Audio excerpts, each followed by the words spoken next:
Our programs offer many languages. Please visit suprememastertv.com/schedule. The spiritual hierarchy of our planet is but a very vortex of loving activity, the meeting place of energies coming from the center of the divine will. Please continue watching for the remarkable spiritual revelations of the esteemed author Alice Bailey, written under the guidance of the venerated Master Djwhal Khul.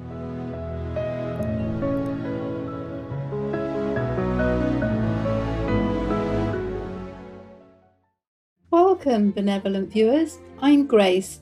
The peace-loving English people send you warm salutations and offer their sincere friendship in God's favour.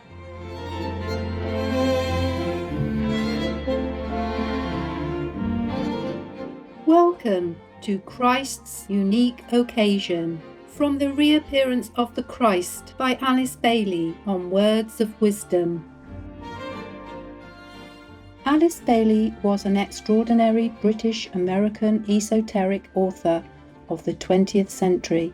She was one of the first to use the term New Age, referring to a better future for the world that fulfills the divine plan of love and light.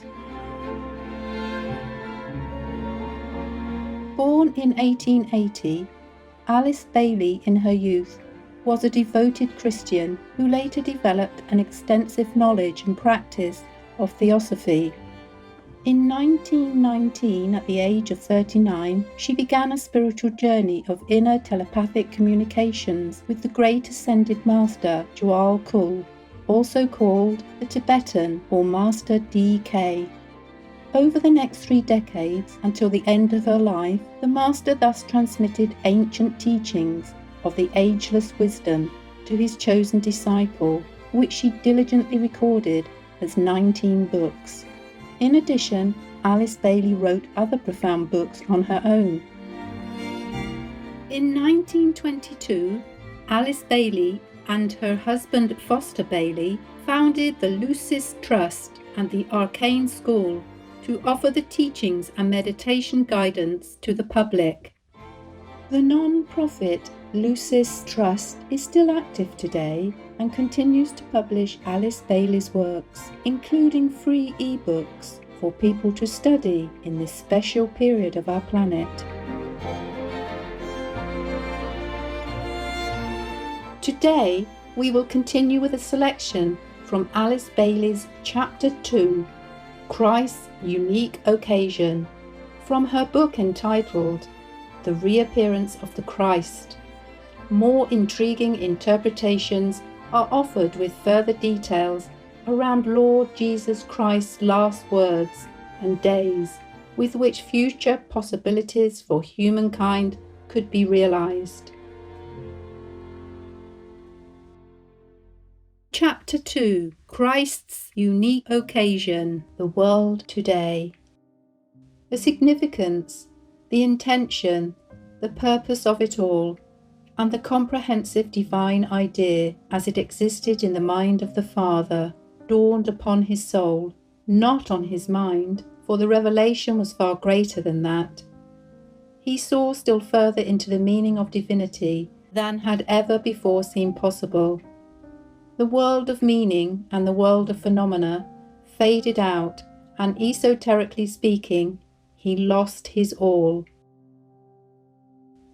For the time being, neither the energy of the creative mind nor the energy of love were left to him.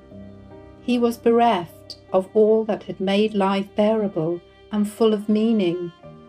A new type of energy became available, the energy of life itself, imbued with purpose and actuated by intention. But it was new and unknown, and hitherto unrealized. For the first time, the relation of the will, which had hitherto expressed itself in his life through love and the creative work of inaugurating the new dispensation, became clear to him. At this point, he passed through the Gethsemane historic garden in Jerusalem of renunciation. The greater, the larger, and the more inclusive was revealed to him, and all that hitherto seemed so vital and important was lost to sight in the greater vision. It is this living realization of being and of identification with the divine intention of God Himself, the Father, the Lord of the world, upon levels of awareness of which we know nothing as yet, which constituted the unfolding awareness of the Christ upon the way of the higher evolution. This way He treads today, and He began to tread it in Palestine 2,000 years ago. He knew, in a sense hitherto unknown to Him, what God intended and what human destiny meant, and the part that He had to play in the working out of that destiny. We have paid little attention down the centuries of human thinking to Christ's reaction to His own destiny as it affected the human. We have paid small attention to the aspect of His reaction to knowledge as it unfolded itself to Him.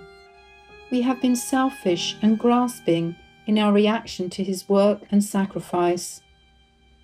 The word to know, in relation to the initiate consciousness of the Christ and of still lesser initiates, concerns the certainty of the knowledge the initiate has gained through experiment, experience, and expression. The first faint tremor of reaction to monadic destiny and to the widespread universal influence a Son of God can exert makes itself felt in the consciousness of the Christ, as it will in the consciousness of all those who obey His injunction and arrive at the perfection which He pointed out as possible. The highest divine quality or aspect now makes itself felt in the life of the progressing Son of God. He knows the meaning of intelligence. He realizes the significance of love and its attractive quality. Now, because of these two recognitions, he becomes aware of the potency of will and of the reality of the divine intention, which that will must at any cost implement. This was the major crisis of the Christ. There are in the Gospel story, as testimony to this divinely progressing unfoldment, 4 recorded moments wherein this universal or monadic realization showed itself. Let us look at each one of them for a moment. There is, first of all, His statement to His parents in the temple. Know ye not that I must be about my Father's business? We should note here that He was 12 years old at the time, and therefore the work with which He had been occupied as a soul was finished.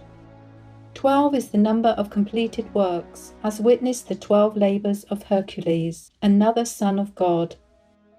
The symbolism of His 12 years is now replaced by that of the 12 apostles, the symbol of service and sacrifice. He was also in the Temple of Solomon, which is the symbol of the perfect life of the soul, just as the tabernacle or the tent of meeting, earthly dwelling place of Yahweh, God of Israel, in the wilderness is the symbol of the imperfect ephemeral life of the transient personality. Christ was therefore speaking on soul levels, and not only as the spiritual man on earth. He was also serving when He spoke these words as a working member of the spiritual hierarchy, for He was found by His parents teaching the priests, the Pharisees, a school of thought, and the Sadducees, religious group. These points all indicate His recognition of His work as a world teacher, becoming conscious for the first time in His physical brain of divine intention or of the divine will. Next comes His statement to His disciples, I must go up to Jerusalem, after which we read that He steadfastly set His face to go to that city. This was the intimation to them that He now had a new objective, the only place of complete peace, which is the meaning of the name Jerusalem, is the centre where the will of God is known. The spiritual hierarchy of our planet, the invisible Church of Christ, is not a centre of peace, but a very vortex of loving activity, the meeting place of energies coming from the centre of the divine will, and from humanity, the center of divine intelligence. Christ had oriented himself to that divine center, which has in the ancient scriptures been called the place of serene determination and of poised, quiescent will. This statement marked a point of crisis and of determination in the life of Christ, and proved his progress towards divine fulfillment. Then, in the Garden of Gethsemane, he said, "Father, not my will, but thine be done," thus indicating his realization of divine destiny. The meaning of these words is not, as is so often stated by Christian theologians, a statement of acceptance of pain and of an unpleasant future and of death. It was an exclamation evoked surely by his realization of the universal implications of his mission and the intense focusing of his life in a universal sense. The Gethsemane experience was an experience uniquely possible only to those sons of God who have reached his rare point in evolution. It had no real relation to the crucifixion episode, as the Orthodox commentators emphasize. The final words of the Christ to his apostles were, "Lo, I am with you all the days, even unto the end of the age," or cycle. Matthew 28:20. The important word is end. The word used is the Greek santelia, which means the end of the time period, with another immediately following after, what would be called the end of a cycle. In Greek, the final end is another word, telos, in Matthew 24:6, but the end is not yet. The other word, telos, is used, for it means the end of the first period has not yet been reached. Here he was speaking as the head of the spiritual hierarchy and expressing his divine will, at one now with the will of God, to inform and pervade continuously the world of men with his overshadowing consciousness. It was a tremendous affirmation sent forth upon the energy of his developed will, his all-inclusive love, and his intelligent mind. This affirmation has made all things possible. For more details and the full online version of Alice Bailey's book, The Reappearance of the Christ, please visit lucistrust.org.